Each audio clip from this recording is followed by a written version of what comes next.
Oh, kalau sudah bisa mensyukuri hidupnya berarti dia berbahagia. Oke, yang lainnya, yang ibu-ibu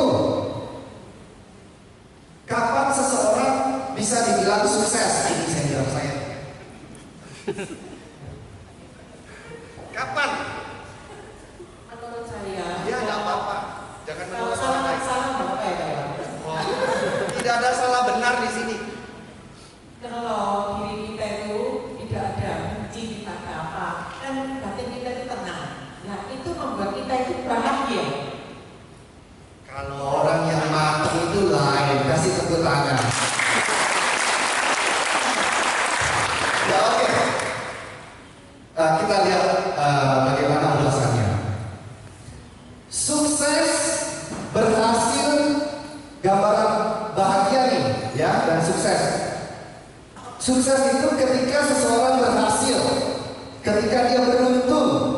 Sedangkan bahagia itu perasaan senang, puas, tenteram, ya. Sukses dan bahagia bisa sinkron, bisa tidak. Ada orang sukses tapi tidak bahagia. Ada orang bahagia tapi tidak sukses. Tapi juga dia bisa juga tidak sukses ya tidak bahagia. Itu lebih amsyok, ya. Yang paling top ya sukses, ya bahagia, kan begitu. Ada banyak tingkatan dihubungkan dengan sukses dan bahagia ini, dihubungkan dengan kekayaan, kesenangan duniawi, spiritual, dan pencerahan. Jadi bukan kekayaan atau materi, toh dalam hal materi saja orang bisa sukses dan bahagia, tetapi beliau-beliau ini loh contoh, ya. Tanpa kehidupan material, tanpa kehidupan yang bergerak, tapi ya sukses ya bahagia itu, ya. Jadi dalam spiritual maupun dalam pencerahan itu bisa juga orang sukses dan bahagia. Tetapi tidak ada sukses tanpa kecukupan. Lah kalau masih tidak cukup, saya sukses gitu, tidak mungkin. Jadi tidak ada sukses tanpa kecukupan. Dan tidak ada kebahagiaan tanpa kebebasan, ya, yaitu bebas dari benci, bebas dari dendam, bebas dari kemarahan. Ya Allah, iso bahagia kalau tidak bebas dari hal-hal seperti itu. Hanya dengan melepas kemarahan, melepas kebencian, melepas dendam, kecongkakan, kesombongan, itu baru Anda bisa benar-benar bahagia seutuhnya. Bebas dari penderitaan, bebas dari sumber-sumber penderitaan, keserakahan, kebencian, dan kegelapan batin. Itulah kebebasan yang utuh. Nah, apa sih yang membuat kita terombang-ambing di samsara ini? Lahir tua sakit mati, lahir tua sakit mati. Kita mengembara tidak putus-putusnya di alam samsara ini. Ini yang mengombang-ambingkan kita untuk rugi, terkenal dan tersisihkan, suka ada penderitaan, terpuji dan dicela. Kita goyang terus. Kalau dipuji bagaimana? Tapi kalau dicela, kalau dicela, oke, ya tidak realistis dong. Dicela senang, tidak seperti itu juga. Masa pengajarannya seperti itu? Ya tidak mungkin, itu kita masih darah dan daging, jangan munafik, ya. Tetapi oke, saya kasih ilustrasi yang lain. Kalau kita usaha untuk terus ya? Enggak kan? Kalau untuk bagaimana? Bahagia. Rugi ya. Memang ini dalam kita harus melihat segala sesuatunya itu sebagai apa adanya. Kan kemarin sudah diajarkan juga, dilihat sebagai apa adanya. Apa kalau orang usaha itu ramai terus? Ada kalau tidak akan ramai terus, begitu juga tidak akan sukses terus, tidak akan untung terus kan? Nah ketika kita sepi, usahanya lagi sepi, bagaimana? Oh iya, situasinya lagi sepi, tapi apa kita berhenti berusaha? Kan katanya kemarin perbuatan benar action. Apa berhenti berusaha karena sepi? Oh, karena situasinya sepi, kita tetap berusaha mempersiapkan infrastruktur. Nanti ketika waktunya sudah ramai, kita sudah siap. Bukan berarti wis anteng di air karena lagi sepi. Tidak begitu juga, ya. Ketika kita dipuji, sama aja untuk merugikan. Ketika kita dipuji, oh ya, karena baik saya lagi berbuah. Dicela, ya memang karena baik dan karena buruk itu silih berganti. Nah, oh ya, waktunya sekarang memang orang tidak terus-terusan di atas.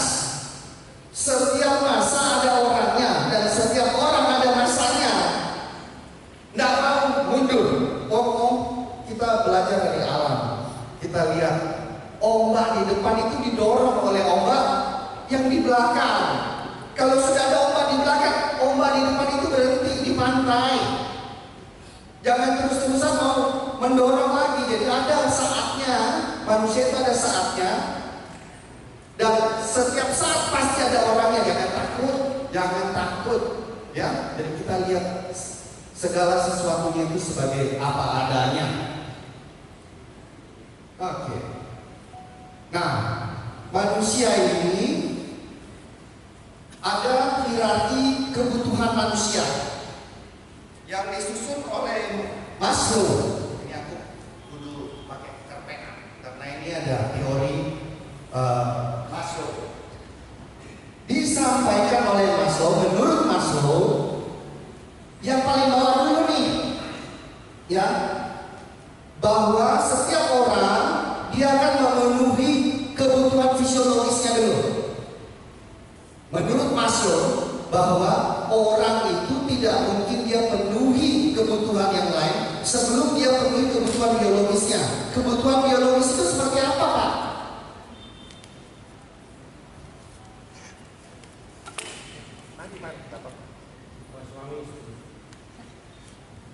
Fisiologis, kebutuhan suami istri, oke. Tapi sebelum kita mau kawin, kita mau penuhi apa dulu? Itu memang ada kebutuhan, dalam manusia itu ada punya kebutuhan seperti itu. Tapi sebelum kita masuk ke kebutuhan itu, kita perlu memenuhi apa dulu? Kita harus punya apa dulu? Makan. Harus ada makan dulu. Ada sandang, ada pakaian, cukup. Makan papan, harus punya rumah dong. Nomor satu itu kita dalam berusaha, kita mesti punya makan yang cukup dulu, punya pakaian yang cukup, dan punya rumah. Itu kebutuhan utama dari manusia menurut Maslow. Yang lain-lainnya boleh diabaikan. Yang penting bisa masuk ini dulu, bisa ini terpenuhi dulu. Kemudian kalau sudah terpenuhi, baru dia naik ke tingkatan kedua, yaitu kebutuhan keamanan. Ya, wah, kalau saya sudah punya makan cukup, rumah cukup, pakaian juga sudah cukup, saya mulai mau cari keamanan. Saya tidak mau yang kacau-kacau. Kalau orang sudah punya itu semua, dia mau hidup di daerah yang penuh dengan peperangan,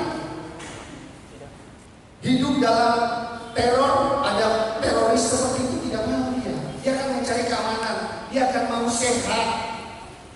Asuransi nih, makanya dia ikut asuransi setelah itu. Bagaimana kalau dia kena musibah, mau mencari keamanan?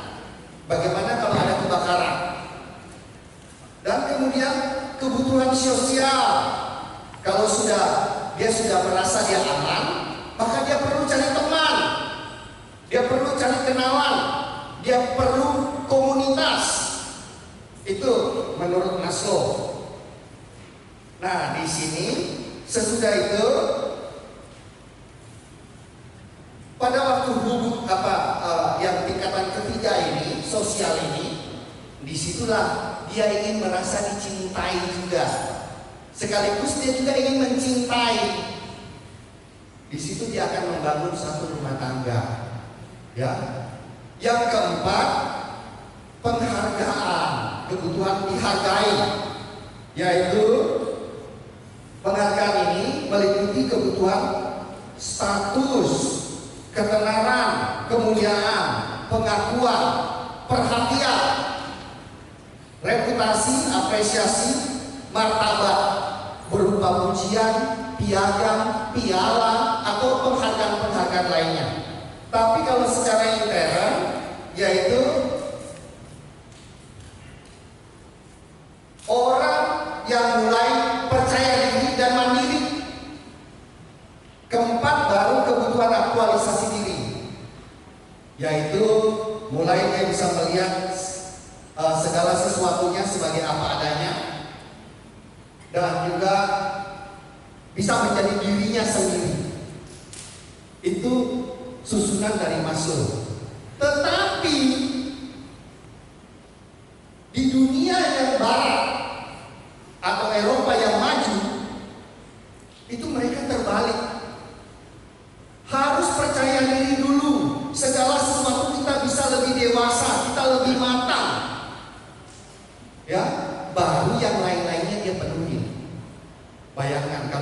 biasanya di negeri yang baru berkembang hanya untuk makan, nyolong dan pokok.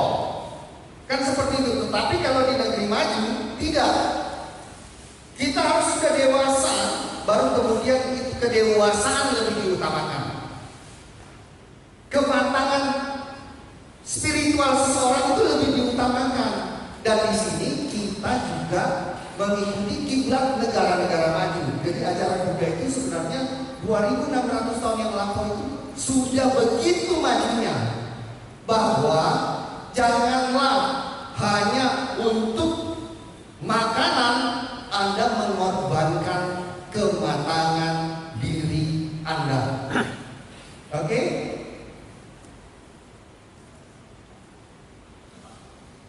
Ada kisah raja setengah kepeng, raja setengah sen. Supaya lebih jelas nih, bagaimana supaya kita bisa lebih matang. Ada seorang pertapa dengan istrinya. Pertapa boleh dong Bande ya. Kita jangan bilang pertapa deh.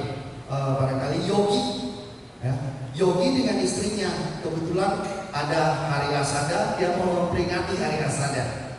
Lalu istrinya mengatakan bahwa kepada suaminya, saya punya setengah sen uang. Bagaimana kalau kita merayakannya dengan uang simpanan saya setengah sen? Lalu suaminya ngomong bahwa, oh, saya juga punya uang setengah sen. Saya ambil uang saya, kita kumpulkan dan kita rayakan lebih meriah lagi untuk menyambut datangnya hari Asada. Tapi uangnya ini dia simpan di pintu timur. Kemudian dia berjalan di pintu ke pintu timur. Di tengah teriknya matahari, panasnya aspal. Makanya kalau Anda sudah pernah pergi ke Dharma Yatra, saya juga kadang-kadang bingung, tidak bisa membayangkan bagaimana siksanya Buddha mengelilingi India dengan tanpa alas kaki di tengah siang bolong, panas terik dan panasnya tanah, semak-semak belukar seperti itu. Yogi ini begitu bahagianya karena dia berpikir bahwa dia akan merayakan hari Asada lebih meriah bersama istrinya. Dengan bahagia sambil bersenandung. Kemudian Raja Pasadena melihat itu. Raja Pasadena melihat itu, dia mengatakan, kenapa orang itu begitu berbahagia? Coba dipanggil, dihadapkan kepada beliau. Lalu Yogi itu dipanggil. Kemudian dia bilang, kenapa Anda begitu berbahagia? Oh, dia bercerita bahwa dia akan merayakan hari raya Asada. Dalam rangka itu dia mau mengambil duitnya. Lalu raja mengatakan, karena raja tersentuh, raja mengatakan, berapa banyak uangmu? Apakah 100.000? Si Yogi bilang, enggak segitu. Sorry, raja berpikir pertamanya dia, oh pasti miliaran yang kamu mau ambil simpananmu. Dia mengatakan, oh bukan, saya enggak punya uang sebesar itu. Oh pasti jutaan, 500 jutaan, setengah miliar. Enggak seperti itu. Terus turun sampai 100.000. Tidak usah kamu pergi ambil, saya kasih kamu uang. Dia bilang tetap tidak mau. Saya tetap mau pergi ambil uang saya dan saya mau merayakan Asada bersama istri saya. Tapi apa yang terjadi? Semua ditolak oleh Yogi. Akhirnya ditawari sampai miliaran juga tetap ditolak. Sampai akhirnya ditawari setengah dari kerajaan Raja Pasedena. Pasenadi. Setengah dari kerajaan itu. Dan kemudian beliau juga menjadi wakil dari raja. Yoginya terima kan? Terima. Setengah dari kerajaan. Ya, akhirnya beliau menjadi saudara dari Pasenadi. Setelah dia boyong istrinya dengan melupakan setengah kepengnya itu,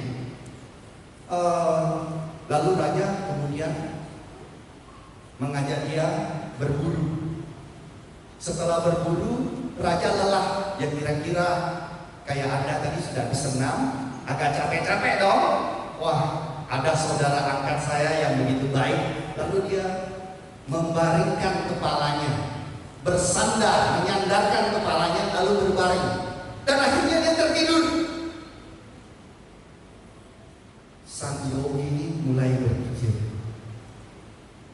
wah, raja, setengah kerajaan sudah saya miliki. Saya sudah wakil dari Raja Pasenadi. Ini saat yang tepat. Dia kebetulan bawa belati. Ini saat yang tepat. Kalau saya membunuh Raja Pasenadi sekarang ini, maka seluruh kerajaan sepenuhnya milik saya dan saya tidak menjadi wakil dari raja. Dia menghunus belatinya dan kemudian mau ditancapkan. Tapi memang kalau orang berlatih sama orang yang tidak berlatih itu berbeda. Makanya berbahagialah Anda yang sudah berlatih setidak-tidaknya. Begitu dia menghunus, dia sadar bahwa dia dicengkram oleh ketamakan tanpa keinginan rendah.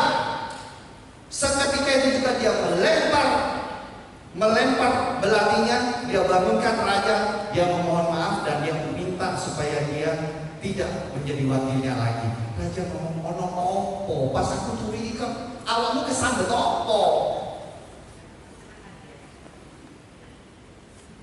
Lalu dia mengatakan bahwa waktu raja sedang terbaring tidur dengan nyenyak, saya ingin membunuh dan saya dikuasai oleh ketamakan. Bapak Ibu, saudara-saudari sekalian, berlatihlah dan ketika Anda sadar Anda sedang dicengkram oleh tanha, pada saat itu Anda harus berhenti. Kalau tidak, Anda akan semakin jauh dari sukses dan kebahagiaan. Oke?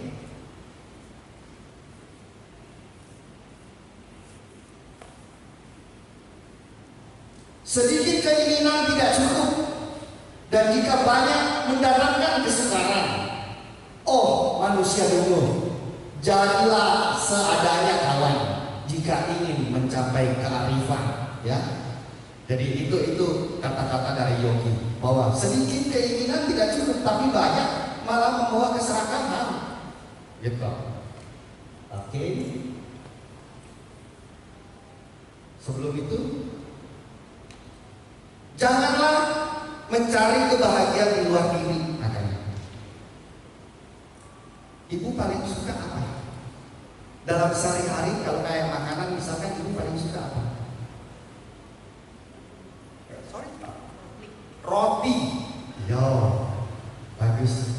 Kalau mestinya cara pikirnya begini, kalau ibu suka roti, dapat roti seneng dong.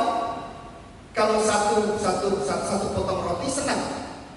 Kalau dapat 2 potong roti kan tambah senang. Betul nggak? Betul nggak? Kalau dapat 5 potong roti tambah senang lagi dong. Bagaimana Bu? Hah? Jadi ibu bilang kalau saya bisa makan enak, tapi kalau tidak bisa kemakan sudah. Loh, bagaimana sih? Anda kan senangnya roti. Kalau dapat 1 senang, dapat 2 tambah senang, dapat 3 lebih senang, dapat 4.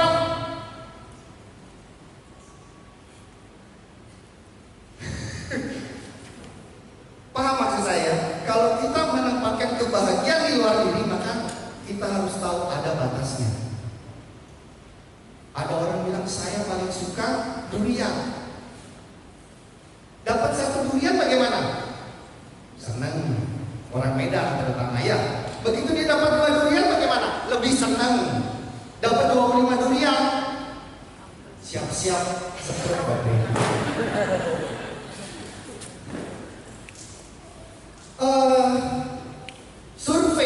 Survei membuktikan bahwa kebahagiaan seseorang itu ditentukan oleh 2. 1, kekayaan materi. 1, kehidupan berumah tangga.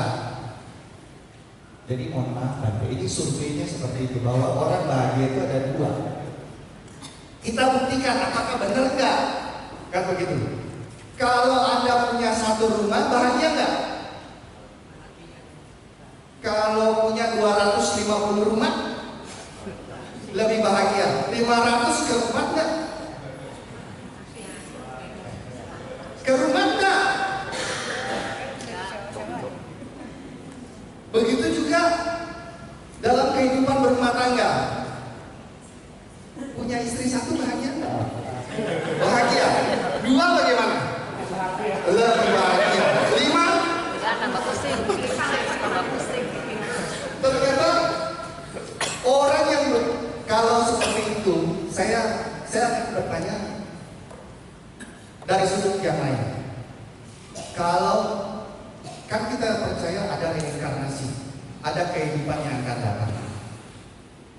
Terutama yang sudah berkeluarga nih, pertanyaannya begini.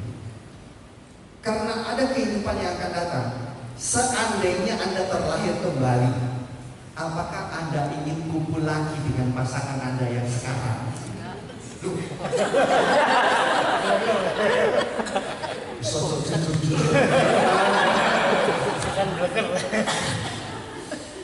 Oke.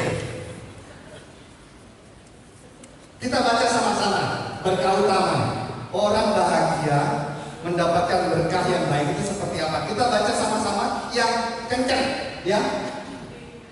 Tidak bergaul dengan orang yang sesat, bergaul dengan orang bijak, memuja yang patut dipuja, tinggal di tempat yang sesuai, telah menimbun jasa kebajikan dalam kehidupan yang lampau, mengarahkan diri secara benar, berpengetahuan luas dan terampil, terlatih baik dalam wilayah, ramah tamah dalam berkata, menyokong, melindungi, bekerja bebas dari pertentangan, bertahan dan hidup sesuai dengan dharma, melindungi sanak saudara, berbuat tanpa celah, menghindari kejahatan dan pantas melakukannya, menjauhi minuman keras, waspada terhadap segala sesuatu, bersikap hormat dan rendah hati, merasa puas dan tahu terima kasih, mendengarkan dharma pada saat yang tepat, sabar dan responsif terhadap koreksi, mengunjungi para pertama,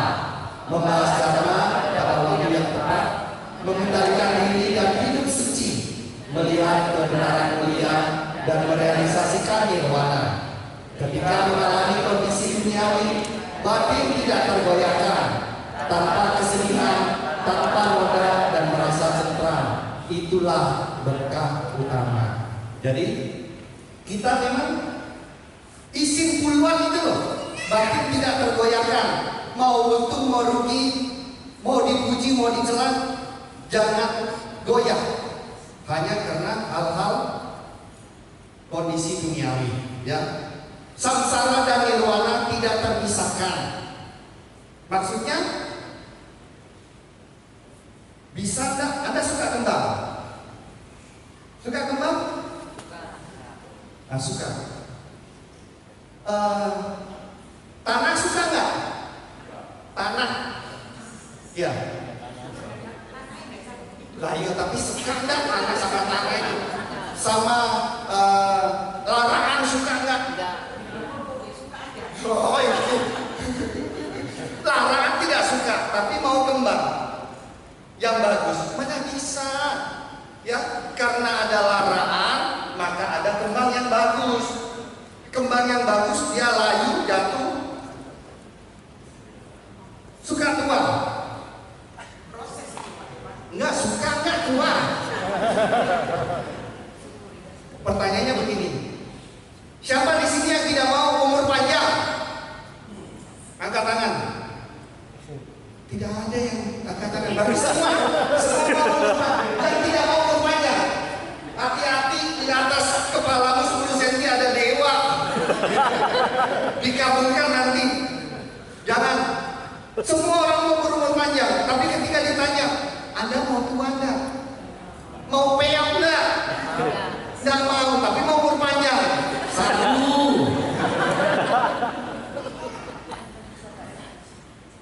Ya. Kebahagiaan berumah tangga adalah memiliki kekayaan hasil pencarian yang benar. CK berorang, ya. Kalau kita mendapatkan hasil dari membohongi, ya, memperdaya orang, maka kita akan hidup dalam kecemasan, dalam ketakutan. Ya, Buddha sudah bilang itu. Ati sukha, yaitu mendapatkan kekayaan dari hasil pencarian yang benar, memanfaatkan kekayaan secara benar. Kalau sudah punya, kan kemarin juga sudah disampaikan oleh Pak Andri Wongso bahwa ingin memiliki, ya, terus sesudah itu menikmati, kan, mendapatkan. Sudah dapat, kita nikmati. Setelah kita nikmati, kita bagikan. Jadi kalau Anda sudah memanfaatkan kekayaan Anda, itu harus dibagikan kembali. Wihara yang kita sama-sama cinta ini lagi membutuhkan, ya mari sama-sama kita berbagi untuk membangun, menyelesaikan pekerjaan-pekerjaan yang belum selesai, kan begitu? Ya, total sau-sau, sedikit banyak tidak masalah. Yang penting saling bergandengan, bahu-membahu menyelesaikan pekerjaan itu, ya. Tidak punya hutang ternyata itu adalah kebahagiaan rumah tangga juga. Rumah tangga maksud saya. Ya, kebahagiaan rumah tangga itu kalau tidak punya hutang, itu merupakan satu kebahagiaan juga. Anana suka. Tidak melakukan perbuatan, tidak ada musuh. Otomatis kan, kalau nanti Anda mendengarkan 8 benar selama 8 hari ini, saya yakin hidup Anda lebih tenang, lebih tentram, dan tidak punya musuh, dan bisa berbahagia seperti itu. Buddha menyampaikan kebahagiaan pelaku kebajikan. Di sini ia senang, di alam berikutnya ia juga senang. Pelaku kebajikan merasa senang di kedua alam itu. Ia senang ketika berpikir aku telah melakukan kebajikan, dan akan lebih senang lagi setelah terlahir di alam yang bahagia. Jadi nanti orang yang pelaku kebajikan, dia berbahagia di sini dan dia berbahagia di alam selanjutnya. Nah, tes, apakah Anda cukup bahagia? Kalau sekarang misalkan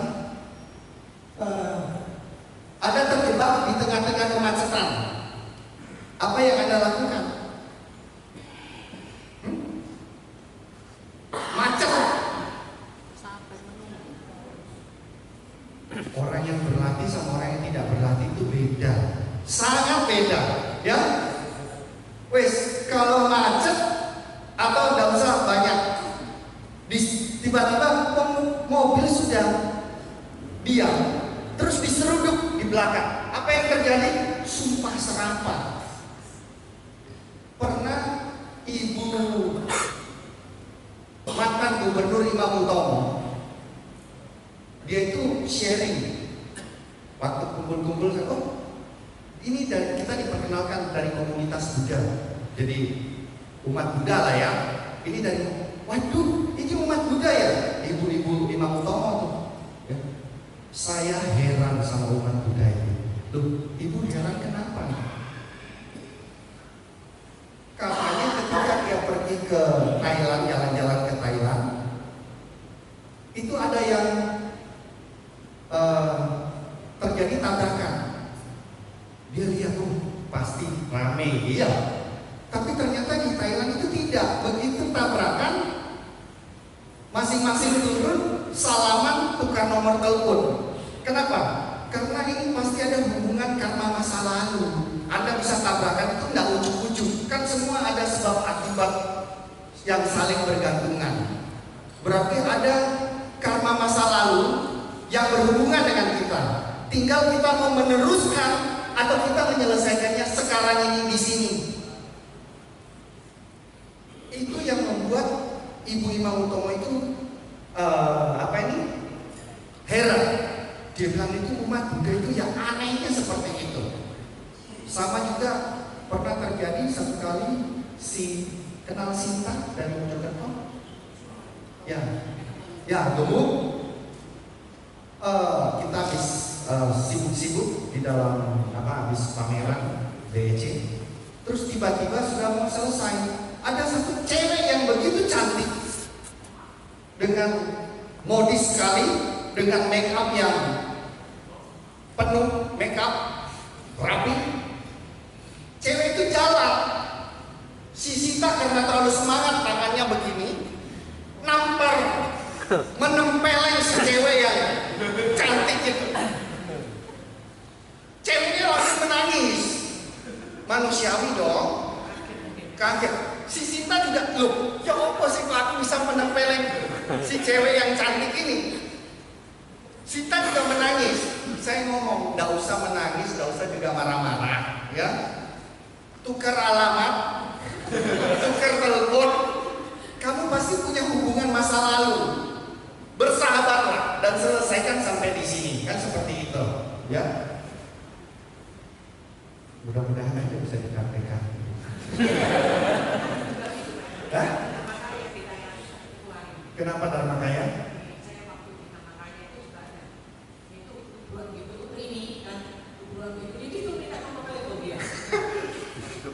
Sing tak ngomong ini buru-buru. Lah iya, kan yang saya sampaikan ini kenyataan. Ya itu ada saksinya. Nah, setelah Anda berbahagia, supaya bisa lebih bahagia lagi, caranya yang membahagiakan orang lain.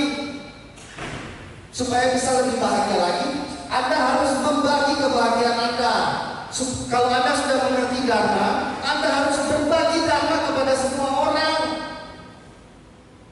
Bagaimana seseorang dapat berbahagia sementara ia mendengar dunia sekelilingnya menangis? Semua orang yang merasa bahagia adalah karena mengusahakan kebahagiaan orang lain. Itu kata Santi Dewa. Ya, orang yang memperhatikan kepentingan umum di samping kepentingan sendiri adalah yang terbaik. Itu kata Buddha. Apakah kebahagiaan itu? Kebahagiaan perasaan yang muncul ketika Anda memperoleh apa yang Anda inginkan. Jika orang mengatakan sesuatu yang Anda senang mendengarnya, jika orang mengindahkan makanan enak, ini kita sudah bahas tadi kan di 8 kondisi duniawi, ya, oke. Di mana kebahagiaan? Banyak orang berpikir sekarang aku belum bahagia. Aku banyak kondisi yang harus terpenuhi sehingga ia terlena oleh masa depan. Kita itu suka menempatkan kebahagiaan di luar diri kita. Ya, waktu belum menikah atau waktu saya kecil, saya menganggap nanti kalau saya sudah besar, saya baru bisa bahagia, baru bisa senang. Setelah besar, sudah bahagia. Oh, saya nanti kalau sudah punya cewek, pasangan dong, belum punya pasangan mau punya anak, gimana? Kecepatan ini. Kalau saya sudah punya pasangan, saya akan bahagia. Setelah punya pasangan, bahagia nggak? Kalau saya punya anak, baru saya bahagia. Sudah punya anak, bahagia nggak? Kalau saya punya anak sudah besar, anaknya sudah besar, bahagia nggak? Belum tentu lagi. Kenapa? Kalau anaknya sudah kawin baru bisa bahagia, iya. Kalau anaknya sudah kawin bahagia nggak? Belum. Kalau sudah punya cucu katanya baru bahagia lagi. Bulat air. Karena kita menempatkan kebahagiaan di luar diri kita. Kebahagiaan itu ada di dalam diri. Ajaran Buddha selalu begitu. Itu yang membedakan umat Buddha dengan umat yang lainnya. Ya, kebahagiaan cari dalam diri. Kita belajar agama Buddha untuk diri kita kan, sekaligus kita membantu orang yang lain. Ia tidak hidup di saat ini, di tempat ini, sehingga melewatkan hal-hal yang menyakitkan dalam hidup ini. Jadi maksudnya begini, supaya kita tidak menempatkan kebahagiaan itu di luar diri, di masa depan. Kalau orang yang menempatkan kebahagiaan itu di masa depan, maka westo, hidupnya itu penuh dengan kecemasan. Itu tidak bisa lari. Kalau dia hidup di masa lalu, maka dia pasti depresi. Karena dia hidup di masa lalu. Depresi adanya. Oleh karena itu Buddha bilang jangan menempatkan di luar diri. Kebahagiaan itu di sini sekarang ini. Dengan apa? Dengan tidak, kita bisa menyadari hidup ini apa sih? Hidup ini karena kita bisa bernafas. Karena kita bisa begitu nafasnya hilang, berhenti. Di end, habis selesai. Karena itu, supaya kita bisa menikmati saat ini, di sini dan sekarang dengan bermeditasi, hidup sadar, tarik nafas masuk, nafas keluar. Supaya kita bisa memaknai nafas masuk kita, nafas keluar kita. Kan kalau disuruh nafas, akhirnya dulu umur biro diajari nafas. Umur saya kan diajari nafas. Tapi berbeda ketika kita berlatih dan kita bisa memaknai nafas. Saya juga begitu ketika diajar retreat. Diajar retreat, sampai di tempat retreat, diajari nafas. Nafas masuk, nafas keluar. Wah, salah tempat saya ini. Saya mau mencari kebahagiaan kok malah diajari nafas. Masuk keluar. Tapi kalau kita bisa memaknai nafas masuk, nafas keluar itu akan berbeda. Anda tadinya tidak bisa duduk diam, usterkai, tapi kalau Anda bisa memaknai nafas masuk dan keluar, maka Anda bisa lebih tenang, lebih ajak. Bagaimana coba Anda menarik nafas panjang? Aduh, syukur aku ini masih hidup sampai saat ini. Ya dong, kita masih bisa bernafas. Tarik nafas dalam syukur. Begitu kita membuang nafas, saya itu berterima kasih karena saya masih dikelilingi orang-orang yang begitu mencintai saya. Saya tarik nafas lagi. Saya bersyukur kepada Buddha, kepada Busa, ya, kepada alam semesta, karena saya masih diberikan nikmat kesehatan.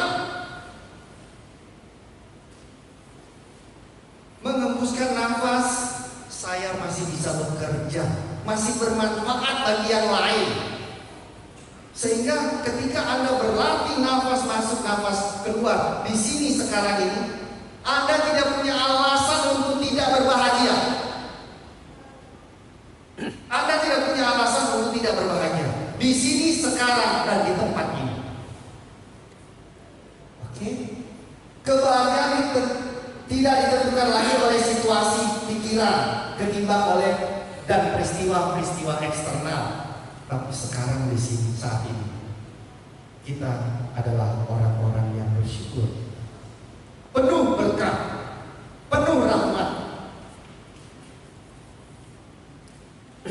menghadirkan kebahagiaan. Mereka tidak meratapi apapun yang telah berlalu. Kita tidak hidup di masa lalu, ya. Yang sudah lalu, sudah lewat, tidak bisa dirubah lagi, ya. Mereka tidak merindukan apapun yang tidak akan datang. Yang belum datang itu juga masih di awal-awal. Iya, bisa tidak. Dengan apa adanya sekarang, mereka memelihara dirinya, ya. Punyanya yang ada sekarang ini, bagaimana kita merawat sehingga mereka tampak berseri ceria. Tingkat kepuasan dapat dinaikkan ketika memperbandingkan diri dengan orang yang keadaannya lebih buruk. Tapi kalau apa yang sudah saya omongkan ini masih belum masuk, kenapa? Iya, saya merasa saya kurang. Kalau Anda merasa Anda kurang, misalkan kurang cantik, jangan pas foto itu milih sama model yang pasti tambah jelek lagi gitu. Ya, kalau sudah merasa kurang cantik, kalau supaya kelihatan cantik, pas foto cari orang yang lebih jelek lagi, pasti ada kelihatan cantik. Kan seperti itu. Jadi jangan inilah penyakit kita juga, suka membanding-bandingkan diri sendiri dengan orang lain. Mesti ni kan wo hao, wo kan ni kan hao lagi. Ya, saya lihat, Anda lihat saya baik, saya lihat Anda lebih baik lagi dari saya. Seperti itulah kehidupan. Jadi tidak perlu dibanding-bandingkan. Damai pada barang siapa mencari kebahagiaan untuk dirinya sendiri tanpa menganiaya makhluk lain, yang juga mendambakan kebahagiaan. Setelah meninggal dunia, ia akan memperoleh kebahagiaan. Apabila dengan melepaskan kebahagiaan yang lebih kecil, orang dapat memperoleh suatu kebahagiaan yang lebih besar, maka hendaknya orang bijaksana melepas kebahagiaan yang kecil itu agar memperoleh kebahagiaan yang lebih besar. Ya, hati-hati kalau kita bicara kebahagiaan. Kebahagiaan ini ada bermata kaya ya, yaitu samisa suka, kesenangan yang mengikuti hawa nafsu, mengandung atau berlanjut dengan ketidakpuasan dan ratap tangis. Jadi kita jangan kintir dengan kegelimangan, ya. Kalau kita cuma mau kebahagiaan yang ada nafsu keinginannya, maka nanti kita akan kecewa, ya. Itu yang namanya samisa suka. Tapi kita coba mencari kebahagiaan yang niramisa suka, kebahagiaan tanpa mata kail yang berumpan. Kebahagiaan sejati dicapai dengan menahan diri, menahan hawa nafsu, sehingga batin tenang dan tentram, izin puluhan, tidak goyah dalam keadaan apapun juga. Kiat sukses dan bahagia memiliki ketekunan, yaitu rajin bekerja, belajar, menjadi terampil, mampu menjalankan tugas dan kewajiban. Memiliki kesaksanaan, araka sampada, hati-hati dan waspada menjaga harta yang sudah diperoleh secara benar. Jangan hasil usaha yang didapat dari susah payah terus dihambur-hamburkan dengan terlibat dalam narkoba misalkan, terlibat dalam mabuk-mabukan, terlibat dalam perjudian. Itu bisa habis dalam satu malam. Memiliki mitra yang baik, kalian minta. Menyangkut keyakinan, carilah orang yang belum punya pasangan, carilah orang yang keyakinannya sama, kemoralannya sama, kemurahan hatinya juga sama. Kalau satu mau ke wihara, satu mau ke masjid, konflik enggak? Supaya tidak konflik, yang di wihara biar sama-sama cari yang ke wihara. Tidak konflik, karena sudah belajar dharma sama-sama, bisa memaknai saat ini, di sini dan sekarang. Meditasi. Yang satunya suka nonton. Konflik enggak? Konflik, tapi kalau landasan moralnya sama, wah, situ meditasi, saya juga meditasi. Jadi rame meditasinya. Ya, jadi lebih semangat meditasinya. Seperti itu, ya. Satu mau bakti sosial, satu mau beli mobil, mau kawin lagi. Konflik enggak? Konflik. Jadi kalau karena sudah belajar agama Buddha, bakti sosial katanya berbagi sama-sama, suaminya, istrinya, anaknya. Bukankah itu indah? Hidup seimbang, sama jiwi kata, hemat tetapi tidak kikir, pengeluaran juga tidak melampaui penghasilan, ya.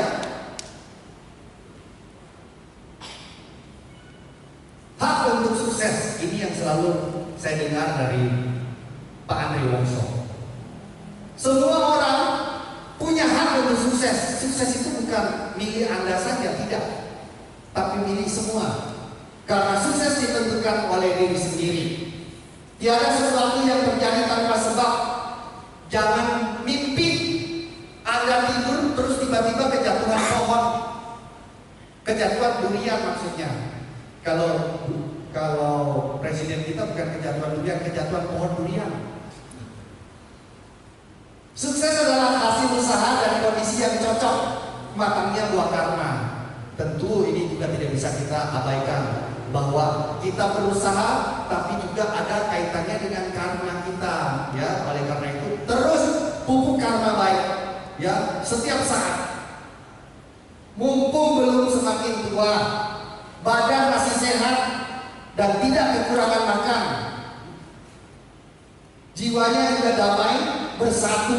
manusia harus segera mengerahkan segenap tenaganya, mencapai apa yang belum tercapai, menguasai apa yang belum dikuasai, dan menyadari apa yang belum disadari. Esok penuh harapan, namun tanpa hari ini tidak akan menjadi kenyataan. Jadi hari ini penentuannya. Anda mau sukses, mau bahagia sekarang ini, di sini, saat ini. Oke, tolong supaya ini bukan kata-kata dari kami saja, tetapi tolong video pertamanya diputar. Ini hasil penelitian yang mengatakan. Tolong disimak barunya. I've been taught that hard work equals success, which equals happiness. Sorry dulu karena ini paling penting depannya. Besar Research proves happiness is actually a precursor to success, not the other way around. Atas sana. Neuroscience proves that we are hardwired to perform at our best. Ya, atas lagi sedikit, atas lagi. Studies show that happy, positive, Diulang, sorry. Diulang. set and achieve more aggressive goals. Tolong diulang. Less stress, remain calm in high-pressure situations, are more energetic, recover from illness faster, and live long. Research proves happiness is actually a precursor to success, not the other way around. Oke. Did you know? Orang berpikir bahwa orang sukses baru bahagia. Ternyata tidak begitu. Happiness, right? Wrong. Research proves happiness is actually a precursor to success, not the other way around. Did you know? Neuroscience proves that we are hardwired to perform at our best. Orang yang bahagia Studies show that happy, positive, lebih gembira, lebih positif, lebih optimis, set and achieve more aggressive goals, experience less stress, kurang stresnya, lebih calm, situations, are more lebih energetic, energik, recover from illness faster, and live longer. dan hidupnya lebih panjang. Is serious business. When we engage in positive, real-life relationships, our bodies release chemicals that actually help reduce anxiety and Tidak ada kecemasan. concentration and focus. How you feel and your attitude toward life all stem from your thoughts, actions, and where you focus your time and energy. Yet we are constantly surrounded by negativity. If we want things to change, we have to create the change. Kita harus berubah By di choosing tengah-tengah ketidakberesan ini. just imagine the possibilities if there were more Ada yang berbahagia itu in this world. menularkan kebahagiaan kepada orang lain. And compassion is possible. Like a pebble thrown into a pond, it only takes one to create the ripple of happiness. Happiness is so contagious and infectious that one positive person can spread happiness to more than one. Satu orang yang bahagia bisa membahagiakan 1 juta orang. Real change on a local, regional, state, country, global scale is one person. And research shows that just by spreading happiness, you actually become happier. You can choose happiness and choose to share it.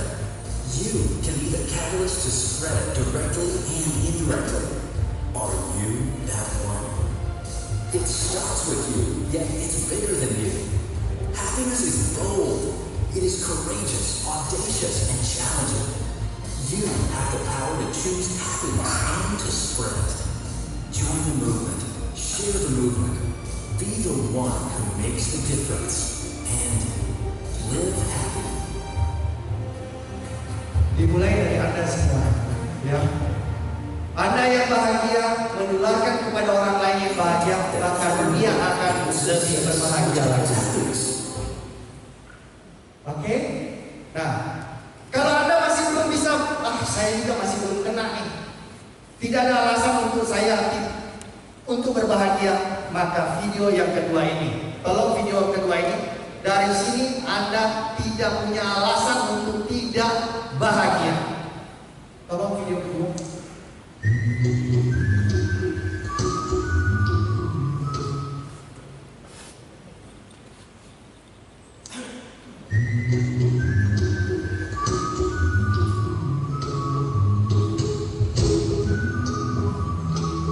Annyeonghaseyo.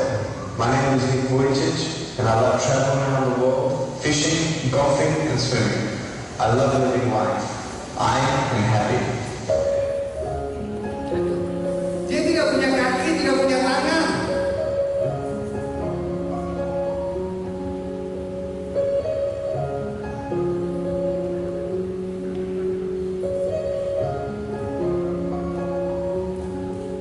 As 8 years old, I didn't want to end my life. Just felt hopeless, 10 tahun dia ingin bunuh diri alone.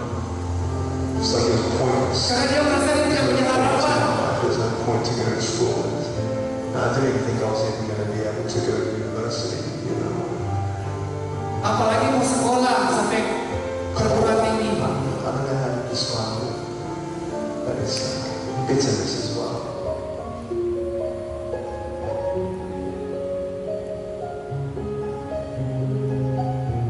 Lihat, dia tidak punya kaki, tidak punya tangan, tapi bisa berselancar. Dia sarjana.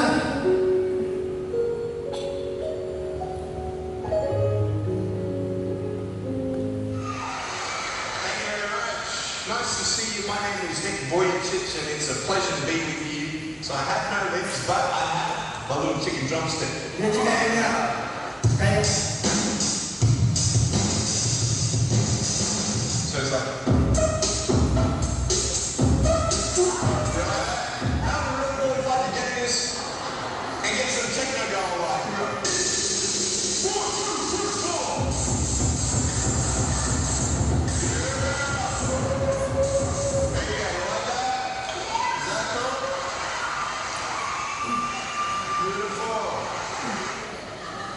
But honestly, along the way, you might fall down like this. Ready?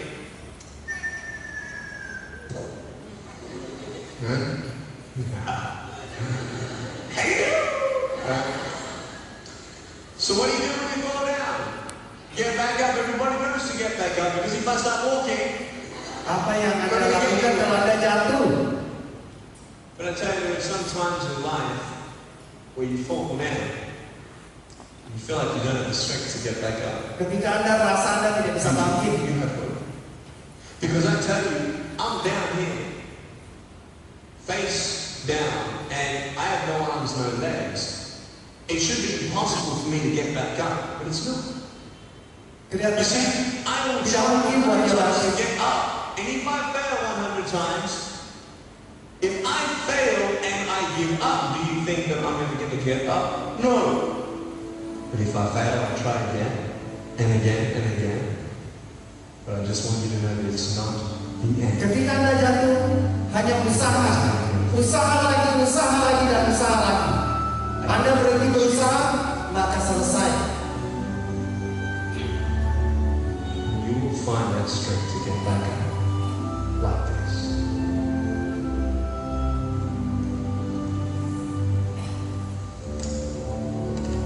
Tapi dia tidak berhenti untuk berusaha.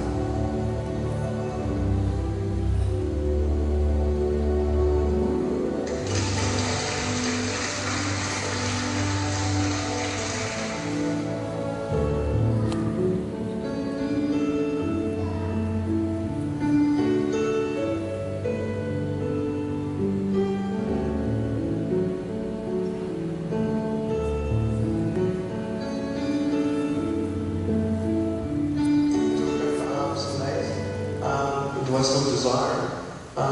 You know what? I actually do. You know, I'm not discouraged if he doesn't give it to me. And it's not that I'm not content, because I am content. I'm fine. Dengan kondisinya ini dia tidak ada kekecewaan di dalam dirinya. God's given me, and such a beautiful thing to witness people's hearts being changed and transformed because of the testimony that we bring of God's glory, grace, and perfection. But Dia masih memuliakan Tuhan dan dia masih mengharapkan keajaiban.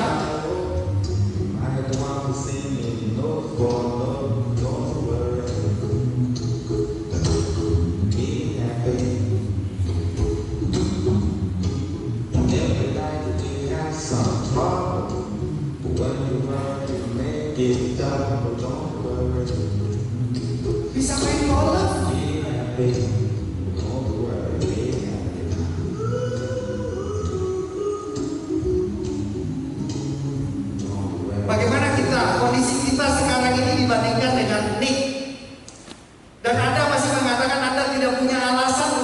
lebih bahagia?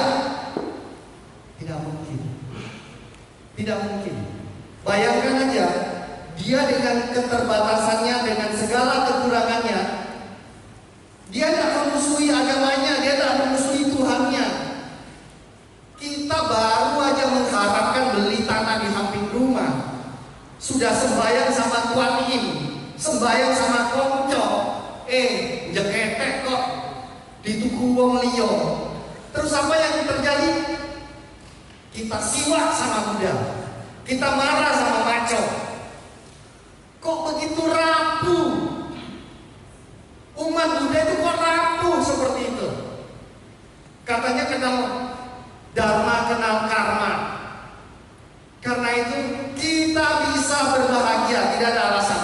Bahkan ini video yang ketiga kita lihat, ini lebih buruk kondisinya. Dalam kondisi yang serba terbatas dan tidak menguntungkan itu, dia bisa membagi kebahagiaan kepada orang banyak. Video ketiga.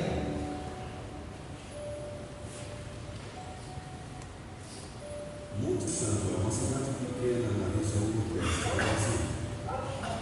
Dicepetin apa? Um dos habitantes da cidade é Cláudio Vieira de Oliveira. Ini dia melihat segala sesuatunya terbalik. Ya, oke. Tem 37 anos e convive com uma deficiência extraordinária. Dia tidak manja. Assim, até os tempos de hoje, ninguém sabe informar o motivo da minha deficiência física. Cláudio nasceu com um caso extremo de uma formação congênita. As pernas são deformadas, os braços estão inutilizados e a coluna vertebral se torceu tanto que agora a cabeça dele fica voltada para trás. Quando eu nasci, o médico me tirou e disse que eu tinha 24 horas de vida. Apesar da previsão, Cláudio sobreviveu e nunca sofreu com a deformidade. Os pais, obviamente, perderam a confiança na opinião dos médicos e nunca o levaram de volta ao hospital. E no momento meu, que passou na minha cabeça da minha mente, eu desisti. Talvez esse estudo não tenha familiar, amigos. Com o apoio da família, Cláudio aprendeu a se alimentar sem ajuda. Aqui em casa eu falo assim, fazia tudo como se eu fosse normal. Mesmo vendo o mundo diferente, Cláudio tem uma filosofia singular sobre a sua doença. Eu não vejo nada de cabeça para baixo, mas ninguém fez nada de cabeça para baixo. Vou aquele pessoal aqui na internet. Dia tidak perlu bantuan orang untuk menghidupkan komputer. Como jovem, Cláudio estava determinado a ter uma educação normal. Não, quando ele já tem uns 8 anos, ele queria ir para a escola. Depois de sair da escola, Cláudio fez os cursos necessários para se tornar contador profissional. Eu sou uma pessoa que já consegui adaptar com o meu físico. Então hoje eu não vejo uma pessoa diferente, e sim uma pessoa normal. O que quer que o futuro reserve Bisakah Anda membayangkan no momento, orang-orang yang penuh kekurangan ini malah memberikan semangat kepada orang-orang yang seperti kita normal ini. Recentemente ele se tornou palestrante motivacional. Bom dia a todos. A frase, bom dia, gente. A positividade e a coragem de Cláudio diante das adversidades da vida mostram que ele pode inspirar outras pessoas com facilidade. Então nós estamos aqui de passagem. Então a gente tem que aproveitar a nossa vida.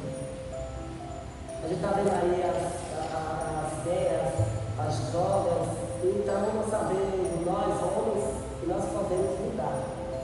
Sempre como se fosse cumprir uma missão. Olhar para o próximo, né? Dar um bom dia, meu querido, minha querida. Se quiser dar um abraço, pode dar um abraço para você, entendeu? luar biasa. Dia bisa memberikan inspirasi kepada orang-orang yang normal, yang lengkap, membagikan kebahagiaan bahkan kepada orang banyak.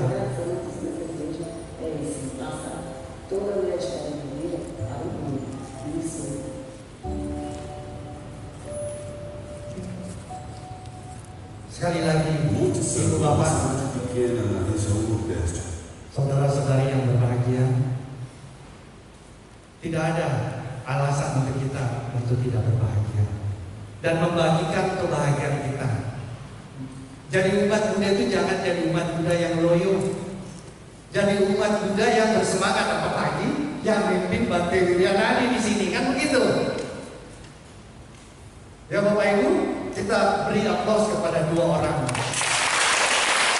yang sudah memberikan inspirasi kepada kita.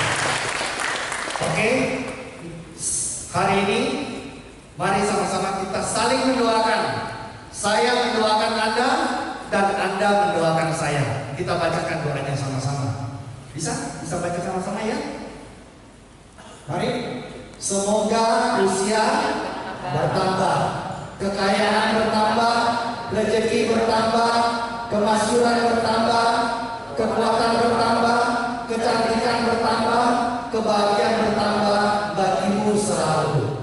Penderitaan, penyakit, bahaya, permusuhan, kesedihan, resiko dan kesulitan, juga aneka rintangan lenyap berkat kekuatan ini. Kejayaan, sukses, kekayaan, keuntungan, keselamatan, kemujuran, kebahagiaan, kekuatan, rezeki, panjang usia, kecantikan, kesejahteraan, dan kemasyhuran semoga bertambah. Semoga panjang usia hingga 100 tahun. Semoga hidupmu sukses. Sadu, sadu,